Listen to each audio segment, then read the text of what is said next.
Episode 76, Judgment. Hanji and Flosh discover the shattered wagon and Levi Ackerman's motionless body with a Titan nearby. A Jaegerist offers to shoot Levi, but Hangi says he is already dead. Skeptical, Flosh asks to take a look himself, but before he can, the Titan begins sucking in steam. Wary, since this is not the way Titans normally die, the Jaegerists point their guns at the Titan and wait until it dissolves into a skeleton, revealing Zeke Jaeger in the remains of its belly. As the Jaegerists stare in shock, Hang takes the opportunity to grab Levi and dive into the nearby river to escape. Most of the Jaegerists pursue, but Floch remains behind to ask Zeke what happened. Zeke is uncertain, but explains he was in a strange place where a girl built his body out of soil. Time had no meaning there. He suspects he was in the paths. Since the scouts guarding Zeke have all been turned into Titans and slain, he says there is no longer anything in their way.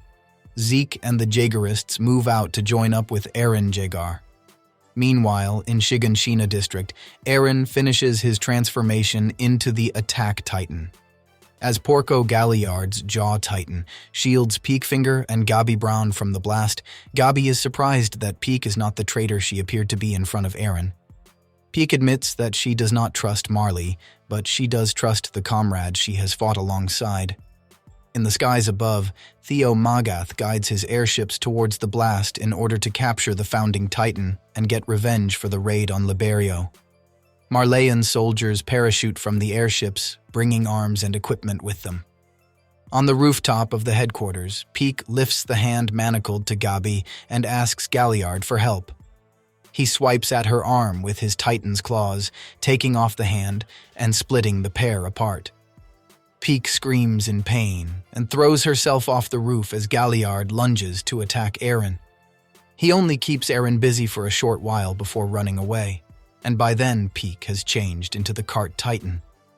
Gabi hides in its mouth, and Peak escapes along with her. Eren looks at the airships and suspects Reiner Braun is behind Marley's sudden appearance, since they would otherwise have too little information to act on. Below him, Yelena calls for him to leave his Titan and escape underground using the Warhammer Titan. Instead, Eren jumps off the roof and walks his Titan into the city where Reiner is able to see him as Reiner comes down on his parachute. Reiner transforms into the armored Titan, and Yelena orders the Jaegerists to hurry and protect Eren. As the two Titans engage, Magath calls Peak over and she spits out Gabi, who is reunited with Magath and Colt Grice.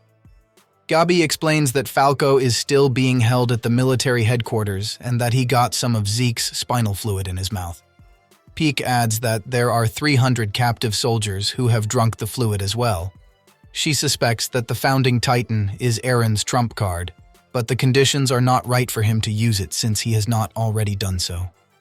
Gabi remembers overhearing a conversation after her capture on a scout airship and realizes that Eren's plan needed a Titan of royal blood and that Zeke is the key that Eren needs. Though surprised, the group realizes that Zeke's heritage is not impossible, and they will have to keep Eren and Zeke apart. Peak gears up for combat, and Magath climbs on the mobile artillery platform on her Titan's back.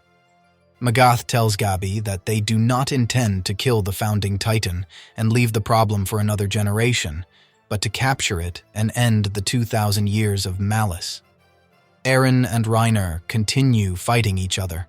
Though the Attack Titan's hardened fists shatter the faceplate around the armored Titan's head, Reiner does not go down immediately. Galliard launches an attack at the Attack Titan's back and breaks the spikes Eren grows from his spine to defend himself. Eren struggles with Reiner in front of him and Galliard at his back, but finally manages to free himself by stabbing the pair through with massive spikes from the ground. By now, the Jaegerists arrive with thunder spears and Peak, and Magath fires a shell through the head of the Attack Titan. The blow takes out his Titan's motor skills, allowing Reiner and Galliard to work on freeing themselves. Before the Jaegerists can take them out, Marley's forces open fire. Between the soldiers on the ground and airships in the sky, the Jaegerists suffer heavy losses. Yelena watches, staring. From the roof of the headquarters and Onyankopon, leaves the group in a hurry, saying that the founder is going to get eaten.